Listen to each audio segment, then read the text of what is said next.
আমার দেশের কত ধনী আল্লাহ পাওয়ার জন্য মাহে রমজান আসলে মক্কায় দৌড়ায়, মদিনায় যায়, কয় মক্কায় নামাজ পড়বো, মদিনায় নামাজ পড়বো।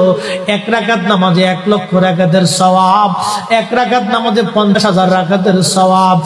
উমরা করে মক্কায় কাটায় সময় মদিনায় কাটায়, মক্কায় কোরআন খতম দিতে চায়, মদিনায় কোরআন খতম দিতে চায়।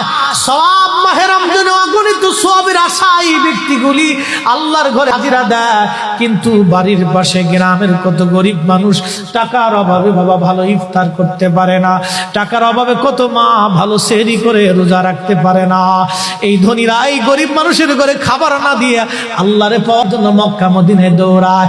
আল্লাহ ডাক দেখো, বান্দা একবার মরে দেখ, কায়দা মতো জুতা দিয়ে পিটামো, আমার বান্দারা না খেয়ে ইফতার করবে, আর তুই আল্লাহ পাওয়ার জন্য মক্কায় আইছো, এমন আল্লাহ আমি ধরা দেব না।